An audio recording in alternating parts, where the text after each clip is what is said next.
dropped so less frequently that I'm like, I don't really care, because I'm going to get X number of years out of my life right now while I still can.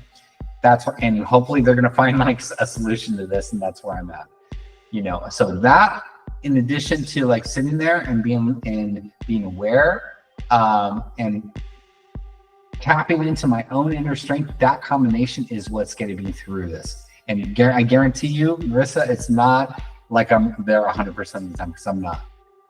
I'm just not. There's days where I wake up, I feel really defeated.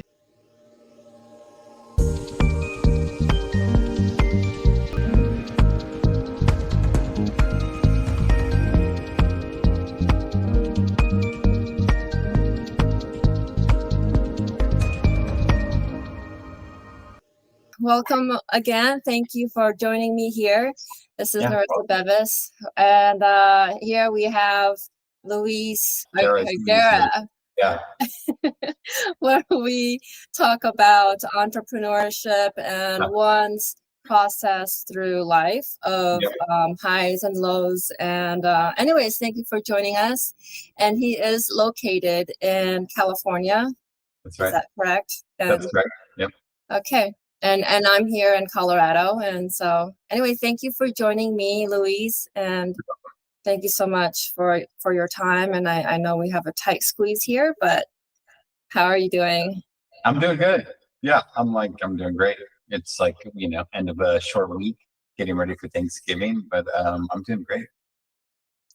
Awesome. Thank you again for being on this platform and just sharing your story. Can you go in depth of how you discovered it and the condition, how you transitioned yourself to becoming as a business owner? I've always run a business because I've had a production company centered around music, specifically music composition, but I need my hands. And about 5 years ago, I started losing feeling in a finger, and that spread into my hand, into my wrist, into my arm, into my elbow, into my collar, into my face. And that's when things got really serious or like scary. And I remember like bothering my primary care physician over and over again. I was like, something's not right. My joints hurt. I don't know what's going on, blah, blah. And she's like, no, you're fine, Luis. You're fine. You're fine. So one time I booked like an emergency appointment with her, and she didn't show up. And she sent a substitute doctor, and that doctor is the one that put me. It was like, you know what? Based on what you're telling me, we should book a consult with a neurologist just to rule out whatever, And I was having some other issues simultaneously, and so that's when this whole process of being diagnosed with multiple sclerosis began. And that was roughly 5 years ago. That let me know a little less than 5 years, but that's when that started. And the neurologist and it's a lot of tests you got to do blood work and MRIs and EEGs and spinal taps, and it just goes on and on and on. So it takes about 8 to 10 months to really get a diagnosis. That's when I wasn't really thinking about transitioning into a different business at that point, because things were working. I just wanted to feel better. Like I just wanted to get on treatment and be like back to my normal life, and everything's great.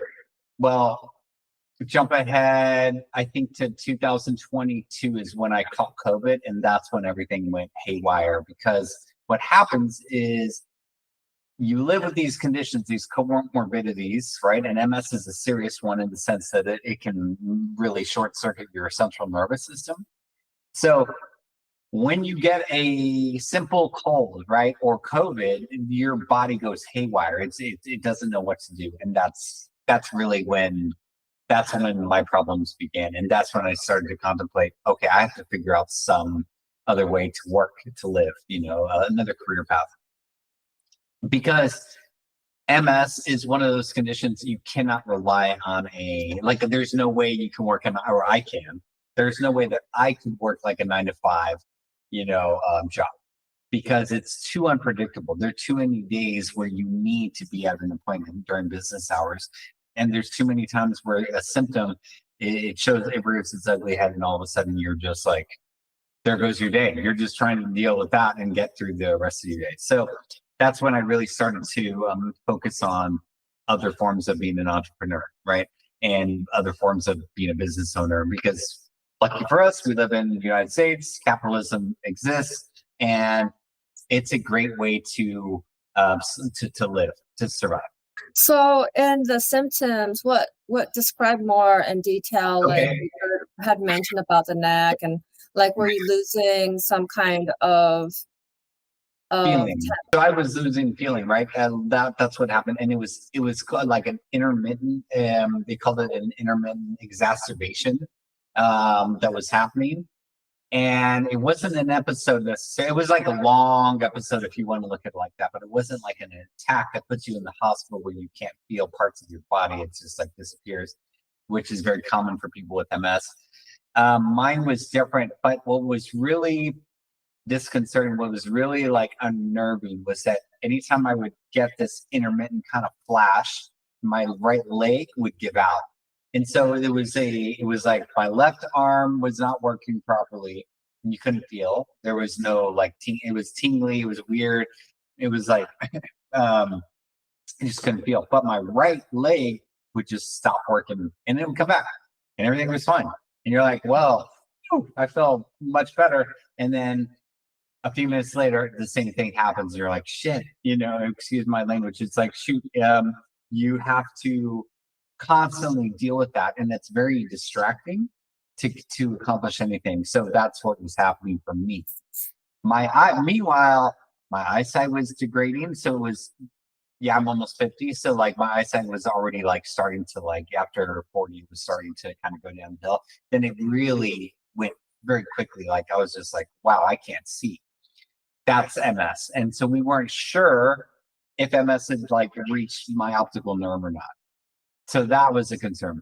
Then there was like other stuff it's just where these lesions land. Like I was having like issues with my bladder. I was having issues with pain. And when I got sick and caught a virus, that's when everything turned to a very like subtle kind of wispy symptom, like on the surface, to an actual what we call neurogenic pain, which it actually became really serious. And it was like debilitating. At that moment, those pain attacks were so severe. Some of them put me in the ER because I didn't know what was happening. They were so severe.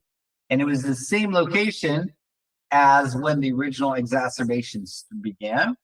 So imagine like, wispiness in my hand. Well, then all of a sudden it's like, it's pain. It's shooting nerve pain. It's almost like the only way I can compare it is like, I don't know if you've had a root canal or any dental work done, but it's sort of like the nerve pain in there, that kind of cold.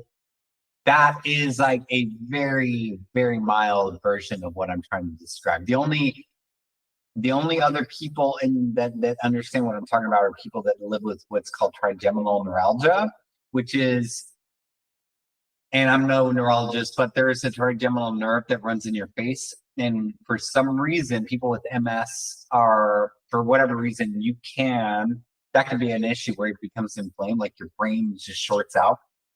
And that's extremely painful. And that's also known as the suicide condition because it's so painful. People stop eating. They can't go outside. They shave off their head. It's just, they can't move. It's excruciating. Well, that's what started happening in my left arm.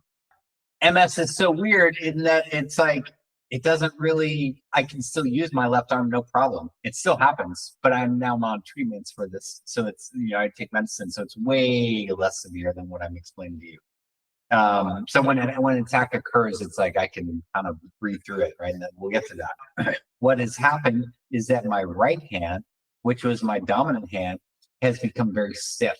And it's almost like I've lost feeling at times. That's why I've had to like move from full-time composing into other forms of generating income and entrepreneurial ventures, because I can't use what I did for so many years, right? Since I was a kid, I relied very much on my right hand.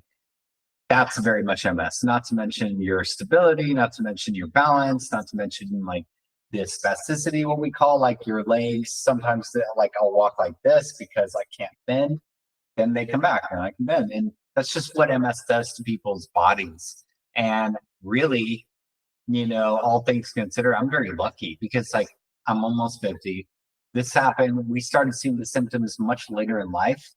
And there's really great treatments that can kind of stop the progression or slow the progression so slowly that you don't really see progression of the condition. But what you see is progression of the symptoms of the damage already done. We don't have a solution for that. We don't have a treatment for that. So it's very much like managing that, right? And that's how I started getting into breath work, chanting, meditation, and change my diet up. I did things to really help myself like continue on because I want to work and I want to do things and I don't want to be confined to a wheelchair and immobile for the rest of my life. I just don't. So there's too much cool stuff to do. Like so that's where I'm at. I don't know if that answered your question long-winded, but feel free to ask me anything else there. Okay, so it's helping me really understand it in a more detailed way because I look it up online. Mm-hmm. I don't know if it's true. Based on the research that I had looked into, it says that MS is more common in society than people realize. Do you know if that's true? Yeah, and I think absolutely, and I think to confirm. So there's what do they call it? What is it called? Like clinically isolated syndrome, CIS, I believe. So it's like very, very early MS. So it's like one episode happens, one thing happens, like you lose feeling. But the only way to start confirming that is to do MRIs, to do a spinal tap, to look at your protein levels in your fluid, in your spinal fluid. Blood work, like all of those things, because chances are you don't have it. There's more chances than not that you do not have it. It's very rare. It's very rare. It's a very rare condition. Like when you think of the world all over, like let's say there's 6 million of us walking around out of 8 billion. That's tiny, but it's enough. And I'm certain there's more people walking around with this condition. They just don't they don't want to talk about it. They don't understand what's happening. They don't trust their doctor. I get all of that. I got to a point where I felt so bad. I didn't really have a choice in the matter. It was like, that's it, and that's what it led me to, it led me to this condition, this diagnosis, so jump ahead. It's like, I haven't really seen progression. I'm just managing the symptoms that are ongoing. And that I think that's really important because if we don't, as people, be honest with each other, and start to okay, well, I have this really strange thing happen in my body. Nobody's going to do it for you. You know what I'm saying? Like no one is going to pull you aside and say, "Hey, how are you feeling? Oh, that's strange. Well, you should go talk to this." Yeah, I mean, chances are they're not. So I think that's very, very important. And I think in my community, it's almost like even less, even less important to do, or it's even less of a focus to speak with a doctor about anything because there's a lot of fear. And I say my community, I'm identifying like this is not across the board, but I'm just trying to speak for like Latinos, like Latinx people. Artists, self-employed people, single men, whatever, that are almost approaching midlife 50. It's like there's some common, some similarities that I see, but it's almost like if you let things get so bad, it's too late. And I think that's what I'm certain that's what happened in my situation. It's like, and luckily, stopped it, but no, I'm going to be dealing with these symptoms for a long time, probably until we can reverse damage, really. And we will, I think we will, but it's rough, dealing with that when I look at it through the lens of but I can't get defeated, because if I allow myself to get defeated, then I'm going to not be productive. So, you know what I'm saying? So I would love to focus on that aspect as well, because that's really important. And that's a really great reason why all of us need to I feel like take accountability and like responsibility, and you know, I'm not feeling great. This is what's happening. Doctor, help me. And they're like, no, you're fine. You're great. No, I'm not. And really start learning how to advocate for ourselves. When it comes to the spirituality angle part of it, in Right. your awakening, how did you discover like there was actually something going on? Did you discovered it first than the doctors? No, I think my doctors were, and they don't acknowledge that, right? They don't. I think I have one Eastern doctor, and she did. She's a neuroacupuncturist. She understands the power of the mind.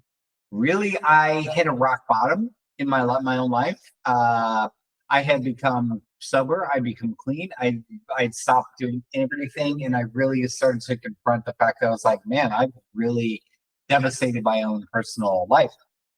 So now I can live in that, and just feel like sorry for myself and me, and feel victimized, or I can start to step away from that. And I don't know, there was something I read, and I've always been associated with I've always been interested in spirituality, spiritual growth, and some reasons. But that's at this moment, that's when I started to really like see the power of reshaping who I am.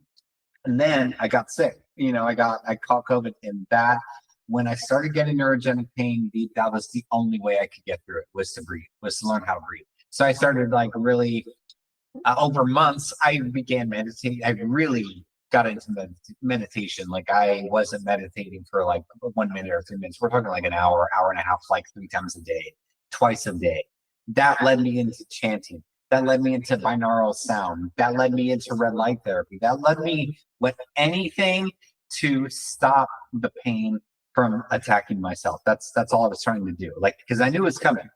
And so like, thank goodness I can have like a conversation and work and be like free of pain for like, let's say 8 hours, but sooner or later it's going to show up, and it might be at 3 in the morning. I better be ready. Well, the only way I could prepare myself was to step into this very like, just slow everything down and breathe. And that's when I started really embracing the power of my own spirituality. And I didn't care what my neurologists or Western medical practitioners had to say. I really didn't care. I didn't care. I still don't care. I don't care what anyone has to tell me. It's worked for me. And I want to share that with people, because I think a lot of folks, they go to the doctor as help me. They go with seeking a solution, but really, really, if we want to start making ourselves better and healing ourselves, we have to confront the issues that are keeping us from doing that. And that's what I did. Definitely, it comes to the homeopathic end of it and the whole spirituality, where there's a lot of meditations and energy work, Yep. music therapy. A lot of society as a whole, they don't understand that angle when it comes to really benefiting the self, when it comes to the mind, body, and the soul. Yeah, I did that. That was another component. So I went to a dietitian, and then to like a what do they call it? A naturopath, like an MD naturopath. And we did allergy testing, and I basically became vegan for a year, and it really devastated my body, and I felt worse. And it wasn't until I followed an MS doctor, Dr. Terry Walls, and that's when I started learning about the importance of protein, and how she was a vegan, and she just was like, but she was bedridden, right? And then I went and visited with a Japanese acupuncturist, and that's when things started shifting, because he was like, no, your constitution is comprised of these elements. You need to shift into like more protein based diet, and that's when things started shifting. So I landed there, and I just stopped being a vegan, and I love veganism, and I love the ideology behind it, and I don't think we should kill animals. Sorry, I mean, and plants are living creatures as well, but I'm also like very like much in the self-preservation cycle, and so I'm trying to make myself stronger and better. And yeah, I see the importance of protein, so that's where I landed, in animal protein being part of that. So that's a very, very important part of this. And I will say this, I used to drink alcohol like quite a bit, like every day. for years and years and years and years. And I picked that up very young. I'm from a family of there was 4 kids. There was a divorced family, so like there were no parents around growing up. So I picked up really bad habits. And I will say this: it wasn't until my first neurologist told me that I was poisoning myself with alcohol, like it's a neurotoxin, and I was like, no, I'm like, yeah, I've heard this before, blah blah blah. But then she showed me the data, and that's when it was like it scared me so. It was like, oh crap, because that's what I've been doing, and so that's largely what I've done to myself. And I have practiced yoga the whole time, and I've worked out, and I have ate pretty well. So like I did okay, like I was doing fine, but sooner or later, your body, your constitution is going to give way to what we feed it and our thoughts. So if you say to yourself, for example, I'm making a pivot, but if we say, oh, I'm sick and my body is weak and I feel bad, and well, then you are going to. That'll become the manifestation. But if you're like, no, I'm strong and I'm able and I can walk and I can do all these things and I can like be successful, you're going to be, and I can attract people around me and wealth and all these things. That's like, well, you're going to, but you have to make that decision. So my point is that I wasn't thinking positively when I was drinking. And when I let that go, that's really when my health improved, my physical health improved, and my mental health improved. And that's a very, very important part of this conversation, because I think a lot of people are lost in that. And I don't want to sound judgmental. I think that they are not making the clearest decisions because they can't, because they've clouded that. And unfortunately, that affects your neurology or your cardiology or your liver or whatever, your organs. So, just be aware, And I'm not saying don't drink. I'm not here to tell anybody to do anything. I'm just making a point that for me, the result was better diet, no drinking, meditation, spirituality, and yes, I do feel better. And it takes time. Like, let's not forget, Western medicine is very focused and it's very quick acting. There are side effects of that. Holistic medicine tends to be very slower. Not very slow, but like a lot slower. So you're not going to see the same results instantaneously, It's really up to you to get past that first month, get past 6 months, get past the first year. You know what I mean? That's when you start to really see, and I think that's when you start to reap the rewards. And that's part of the conversation that I feel like that it's left out at times, that people think, well, I'm just going to take this supplement and magically I'm going to feel better. It's like it doesn't work like that, It doesn't. Yeah, definitely. When it comes to the holistic part, it takes a while to see the impact of what you're doing. And with that, that's where the spirituality of the meditation and the breathing work really helps transition in that mindset. And all that, like you said, in society, they ignore that part, because it's that disciplining of the mind, of really training the mind to focus. And society as a whole, we lack focus when it comes to anything. Watching even an episode on television, or hearing a podcast, or hearing somebody else's story, the other person is already in another world and wanting to switch the subject, and don't realize, the importance of really hearing that message. And so, how did your family, how were they able to work with you and understand your situation? Well, when you say family, what do you mean? Like my siblings? Your biological or your friends? Okay, so I think I think a few things happened to answer your question. So on one hand, my siblings, they're very supportive. We've always been very supportive. I think my mom, she's supportive, absolutely, but she doesn't understand what's happening. And so I think there's a little bit of fear, like, what are you taking? What drugs? What pills? What are you doing? Is it psychotropic? What's happening? Is it a narcotic? What? It's not, right? That doesn't work for these conditions, and I don't want any of that anyway. But so that's family. That's really all of it. Like I divorced. That was not a healthy relationship. And like my ex-wife she was very kind. She's a very nice person, but that doesn't mean that we're very compatible people. That's not a good relationship, or it's too stressful. Where we landed, it made me realize, I was like, oh, this is part of my stress that I'm feeling, part of my anger. So I just need to, like, yes, it's very difficult, and the outcome, of course, but it's better in the long run because like it's much calmer, it's much saner, it's much I feel a lot better. And I have found, I have found a partner that really has a lot of compassion and a lot of love. And I can see that and I feel that. So that's very positive for me. That's a very, very like uplifting. In terms of friends, I have had to let go of a lot of friends because I think a lot of friends were found on some of those things that I've already alluded to, but they were found on relationships that were not healthy. As you get older, there's that, but as your priorities change. But then it's like when you have a condition, it's like you really do have to prioritize your health, and you don't have. I can't go out for a night of drinking with my friends. That's just a waste of time, money, energy. Honestly, I would rather like sit and meditate and like, or go to a workshop or breathe or whatever, or record an episode, do something productive. But that's me.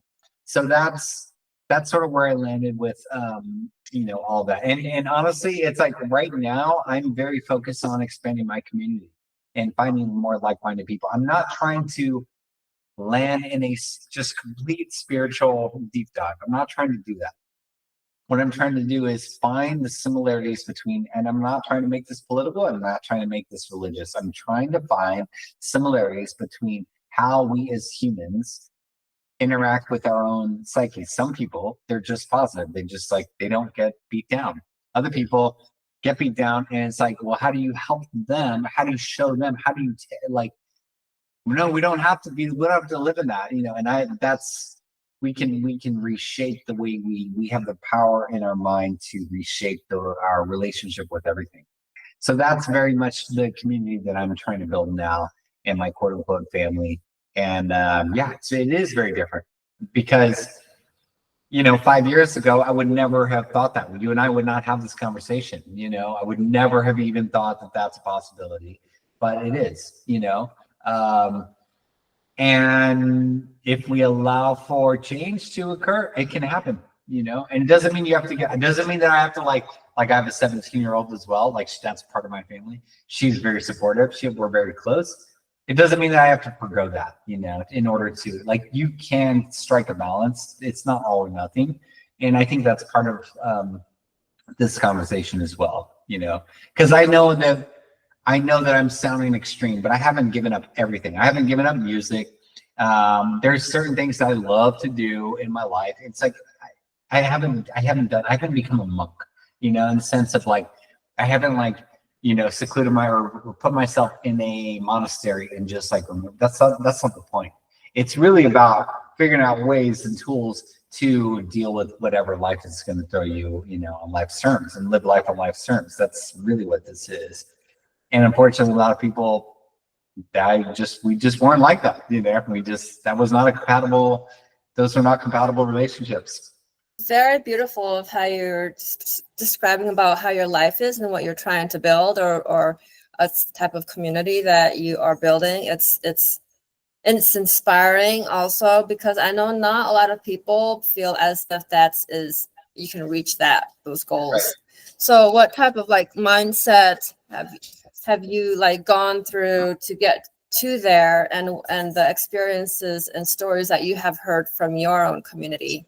Excuse me. I want to go back to one thing you just said, because I think it relates. And you said something about like people do not they don't embrace the ability to do this, to shift. And what I'm saying is like, I disagree in that. Okay, take somebody like me. If I can do it, then you can do it, and then they can do it.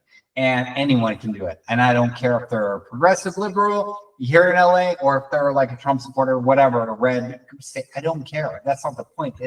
The point is, can we go out into the world and be peaceful and be happy and be positive, because I feel like there's so much negativity, unfortunately, So to answer the question, how did I get to that place? Well, I'm still working on it.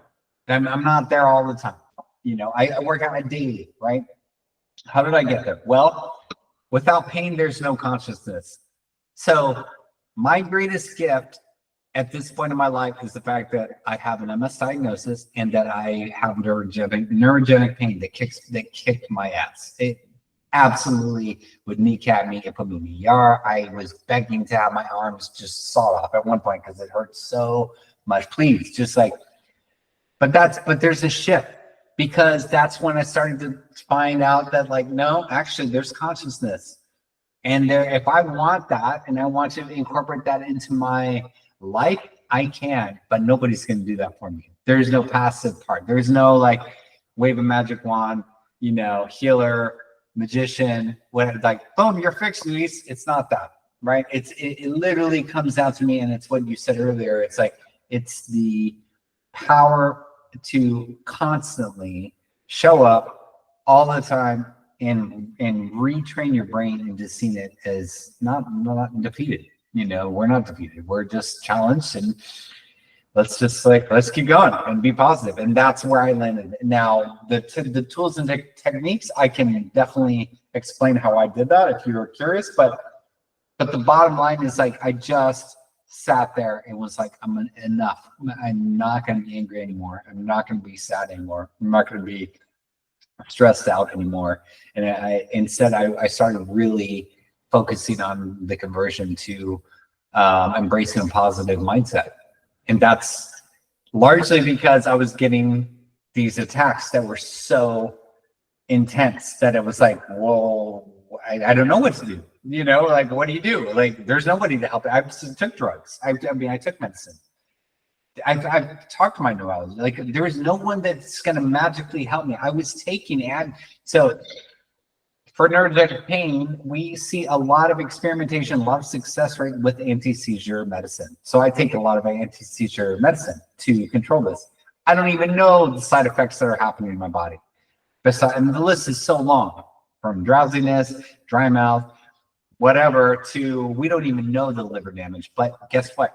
My pain attacks have like dropped so less frequently that I'm like, I don't really care, because I'm going to get X number of years out of my life right now while I still can. And hopefully they're going to find like a solution to this, and that's where I'm at. So that, in addition to like sitting there and being aware, and tapping into my own inner strength, that combination is what's getting me through this. And I guarantee you, Marissa, it's not like I'm there 100% of the time, because I'm not. I'm just not. There's days where I wake up, I feel really defeated. I feel really, whether maybe I woke up at 4 a.m. I wake up at 5 anyway, but 4 a.m. by pain. That's a pretty bad way to start your day when you cast judgment, when you're looking at it through judgment, when you're looking at it and you're like, well, good or bad, right? But if I look at it, it just says, that's just the way my day started. The rest is up to me to have an awesome day. It's up to me. Then it doesn't matter. It's the past. So now I just, keep on going. I got through that next. And so that's up to me. That's my decision. And that's very much how I live my life. I try to be in the present as much as possible. Yeah, that's the best way to go about it when it comes, because you had mentioned that you can't have a 9-to-5 job in that space, in that time frame. And like you said, things happen and then you don't know what's going on, and you have to deal with that, with what your body is going through in the moment. The depth of it, I don't really think that people really understand it. And so in your community, is that also where you guys support each other and that mindset? Absolutely. And one thing you said, be your own boss. Like, we are our own bosses, right? Like, I already am. You already are. The fact that you're doing this interview, like, there's like, what, in other words, There is no metric. There's no way to measure. You have to like decide, like, am I going to be that? Am I trying? Am I doing it? Is this, or sorry, not doing. Am I trying to do, or am I doing it? Am I living it? And I think that's very much. And so, in other words, my community is very much like, yeah, I like entrepreneurs. Like, I think that entrepreneurs are great, rad people. And like, I was talking to a friend of mine yesterday. She and I have a business, and she mentioned to me over the phone how she took a 9-to-5 job, and for it's a contract job. I want to say it's like another few months, but she mentioned to me on the phone how little she and I communicate and work to do this work that we do to run our business, and how much when you sign up for a job, it's like you don't have time. They've sucked you in. It's like you are working for them. That's their dream. That is they are the bosses. They don't give a shit, And it's not to sound callous, because I'm sure there are great situations in this world. But when you are the boss, you set the parameters. You can set the time. You want to work 4 hours? Work 4 hours. You want to work 6? You want to work 12? Work 12. It's like you're tired? Okay, take a nap. I'm not gonna show up and be like, you said you were going to be. It's not like that, and that I think is very, very, very different for the entrepreneurial mindset. And it's almost like it's easier for me to not even explain that I am an entrepreneur to people that work jobs, because they're not going to, I don't expect them to get it. It's almost easier for us to like relate and about other things in the world, and just like, cool, that's how you make your money. This is what I'm doing. This is I run a business, or I run businesses. Great. It's almost like it doesn't really matter. And that is the community that I seek. They're like spiritually tuned. Awesome. Now I can talk to them about spirituality and about meditation, all these things that are important to me. But say they're not, that's okay. Cool. Who do you use it for an accountant? What are you doing? Like for when you get bills, how do you deal with the credit? How do you leverage? There's so many questions I can ask them, and they could probably ask me. That's the community that I want to focus on. I don't want to try to like explain myself to somebody, Yeah. That's what I'm saying? Like that's a waste, right? And I don't want to sell them on what I'm like. I'll give you another example. You and I, in less than an hour, are connecting on a lot of things because we have a similar life experience. Well, what if we didn't? Then it's up to us to be open-minded. It's up to me to be like, well, that's really cool. I met this really great host from Colorado, and we spoke about blah, blah, blah, blah, blah. And that's my takeaway. Now, I could flip that, right? I could be judgmental, be like, well, this person, I don't know what they're doing, and I blah blah blah, and I just go down the list and be negative if I want. But what good does that do? And it's the same amount of brain power is my point. It's very similar to like who I bring into my life. Like I don't want to hear about somebody berating their wife or their husband or their job. I don't want to hear about that. I want to hear positivity. I want to hear about growth. I want to hear about potential. I want to hear about opportunities. I want to hear things that are like, yeah, that's so cool. Those are the people I see. What I'm saying? That's my. I really love how you do that. The angle of it is about positivity, and it's about bringing a higher consciousness. Absolutely. And so it's all about just bringing the soul and this fire into life. Yes. And without that fire, that drive, it does decrease one's lifespan, decreases one's happiness, yes, mental state, and it impacts on everything in life. And it's really beautiful how you had mentioned that you can look at it with like a half glass, like that expression, half glass full or half glass empty. And that mindset of half glass full is you succeed more in life by going in that direction, because you're drawing more of people of that mindset into your circle, which brings more of a higher frequency and energy. And yeah, it's really beautiful. And thank you very much, and thanks for the question, because it is important. It's really important. And like I would be shocked if this discussion, this conversation didn't like touch one person. Maybe 100, cool, 1,000, amazing, but one person, one heart, right? One soul. Maybe the brain, maybe mind, cool. But the connection, it's sort of like, how else are we supposed to connect with each other? Like, we have to put ourselves out there. We have to try things. Like, now I can look at it like, no, I'm too afraid. And fear is going to kill it. And fear is going to cause all kinds of other emotions. Or I can look at it like, there's potential here. And I think you're very similar in that. From what I can sense, you're very similar in that, like, no, positive, but that's up to us. Mm-hmm. In your spiritual growth, what senses have you discovered in yourself that's gone beyond the five senses, that's amplified due to your discovery in this that part of you? See if I understand exactly what you're answering, or what you're asking, so that I answer correctly. But I'm going to take it back a few years. I attended a body language workshop, just like a 1-day workshop. I was like, oh, I'm interested in like people's body language. I'm always like, are they lying? Are they not lying? Are they what's going on here? When I walk into a room, and it was fascinating to say the least. So I feel like I'm getting better at walking into a room and reading people's energies, right? And really, this person's not being totally forthcoming. This person is afraid. This person is like, and I'm not saying that I'm not, and all those things, whatever. I'm like, not just divulging all of the information, but as you can tell, I'm pretty much an open book. I'm a very honest person. So, but the point is, I am heightening that, and it started with this workshop.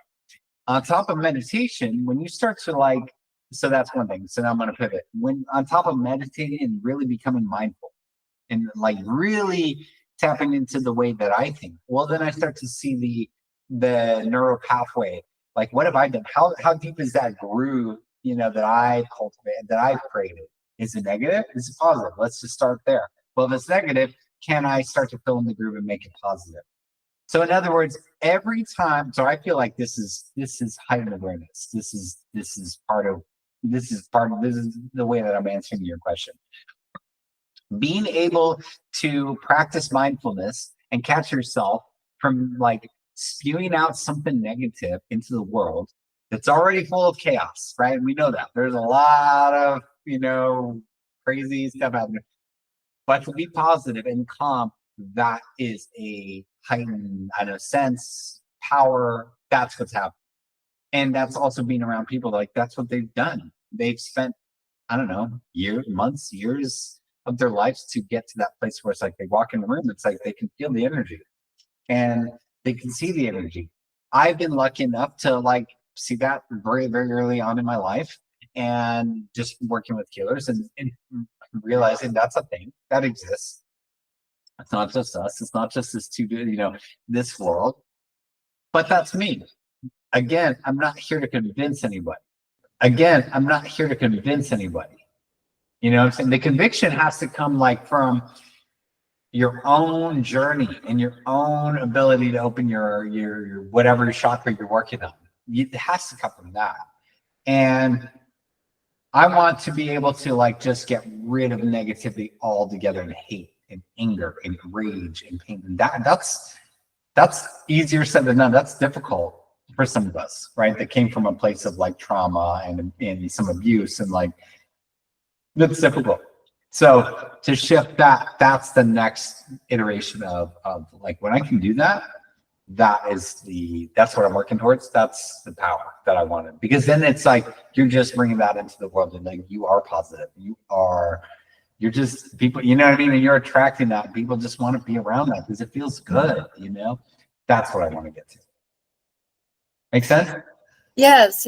I really love how you had touched on the mindset of mindfulness, Mm-hmm. and the heightened awareness of being that mindful, of seeing your environment, not just within, but outside, and reading the room when you walk in there. And that also takes practice, like you said. It's over time, as a person hones into their inner spirituality and inner world, they're able to understand that what is being mirrored out there in front of them, and they're not taking it personal also in what's happening. Nope. And they're just objective in all the things that's happening around them. Yep. And it's true, it's like with the chaos that's happening, it's because we're even though we see how individuals in society are narrow-minded or focused in their own world, and they don't understand what's happening around them, and there's the the victimization of not taking that vulnerable step of being accountable of what's happening around them, versus having the responsibility in oneself to bring that in a higher mindset of saying like, and thinking and feeling like, what can they do to make the situation better, whether it's to step away from that situation, from making that those circumstances bigger than they should be. And and so it takes time, right? Like that, it's a practice, right? This procedural, like it takes time. These things don't happen instantaneously. You can make a hard call, you can make like a hard decision. It doesn't mean that it's going to be the way that, like, it doesn't necessarily mean that your programming is instantly going to change. It's a big leap, it's a big step, but I mean, there's no question the power of meditating, it's powerful, but you have to do it and you got to commit to it. And I know that just for my divorce, it's like I cannot revisit a certain aspect of my relationship because I'm not ready yet. Doesn't mean that I'm not working. Doesn't mean that I'm not thinking about it. Doesn't mean that I'm not doing the work and the meditations and I'm healing and talking to a therapist or whatever it is. It doesn't mean that. It just means that's how that's how painful, that's how deep the group was. So to feel that, it takes time. And nothing's perfect, And I think people are like, they're in a hurry, and it's like this is like, I feel like mindfulness and meditation, like these are tools. These are things that we're going to carry with us the rest of our life. I hope the rest of my life. It's like yoga. It's like that is the body's natural anti-inflammatory. That's probably how I personally kept MS from becoming such a problem for decades, because I practiced a lot of yoga. I just did. I loved it. I loved the physicality. I loved the breath work. But the point is, yoga is something that I want to do the rest of my life, regardless if I can be a level 2 Ashtanga again. Chances are I can't. Okay. Does that mean I can't do yoga? Not at all. It just means I have to you modify, and I think that's very much, that's the goal. But you got to have that goal, or you got to awaken something, or it's like you're just never gonna have that goal. And I think that's the starting point for a lot of people. It's like, well, what do you want? What do you want? You want to be wealthy? Well, then visualize wealth. You want love? Then visualize love. What does that look like to you? I don't know. Well, figure that out. What does that look like? That's a starting point, What is a successful business to you, for example? It's like, well, what does that look like? Is it Apple? Is it Amazon? Or is it like the mom and pop's shop down the road in Colorado Springs or wherever you're living? You know what I'm saying? I think that's very important to like, what do you want?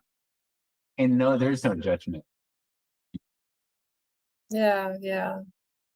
Thank you. I know we're cutting short on this time now, but so how did you want to close it? Word of advice to the audience? Anything that you want to touch upon that we haven't? I would say yes. Thank you for asking. I will say this. So I'm starting this podcast myself. It's the Breathe Into Life podcast, right? And breathing into life is a way that I've taken the breath, and life is still going. So life is like the tornado. It's chaotic, whatever, but I'm taking breaths. I'm most calm. I'm dealing with it. I'm learning how to live life on life's terms. It's very important. And I think that's the one thing out of this entire conversation is like that any listener, anyone, it's like, You can, if you want to. You can do it. You can relax, calm, if you want to. If you don't, I can't do it for you. You can't do it for them. You know what I'm saying? Like, they have to take matters into their own hands and be okay with whatever the outcome is. And that's easier said than done. My advice is like, might as well get started. Start doing it. You know? Thank you. Yeah. So the breathe into life, how do you tie that with your music? I'm gonna write all of the music, I think, for Breathe in the Life. Like, I'll write that. So I've been very lucky in my career in that I've written a lot of theme songs for podcasts that have done really well, right? Out in the world. And you can go on my website and start looking at my Spotify. You can start listening to things that I've done. So Breathe into Life is very much, it's going to be, that's how I want to support it personally, and my skill set, my talent, but it's less about music. It's more about living life on life's terms. And part of it is like, yeah, I've had to like kind of like change up my music career, but I haven't like, retired, It all ties together. It's just who I am. It's just my life. But I very much want to focus on the stories of other people and how they have overcome all kinds of challenges. How is it a person is born without limbs and they're just like, they are the one that stood up to the bully? I don't know. How do they do that?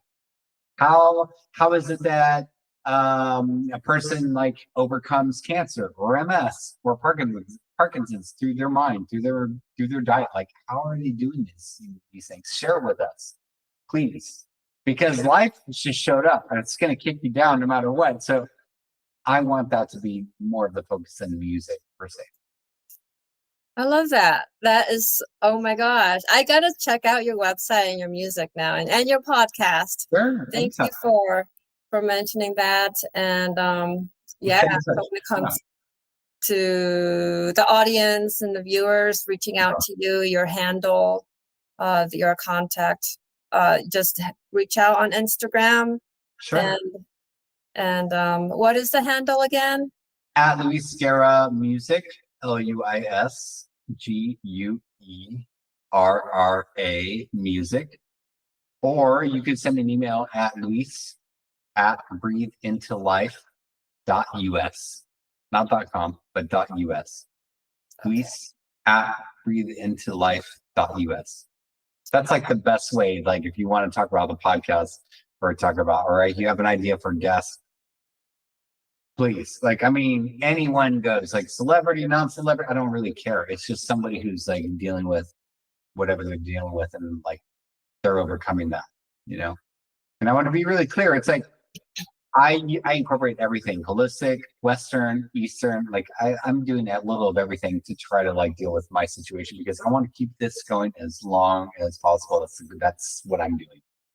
That's what I'm at. Really beautiful. And if you don't mind, sometime in the future, reach out to you and see the progress of your work and your lifestyle. And and as a chapter 2. Yeah, anytime. Absolutely. Yeah, for sure. All right, cool. I look forward to that. Thanks so much for having me as a guest. And I'm so glad we had a chance to talk. I'm sorry if I was like long-winded, but this is some complicated stuff. So but thank you so much. I did have a few questions for you, but I've long forgotten them. Oh yeah, we can do a round 2 if you want. Meet another time and schedule that. Thank you again. And I hope you have a beautiful day. And and thank you for the viewers for making it this far and joining us with Luis and I. And see you. We'll see you soon. See you soon. Okay, bye.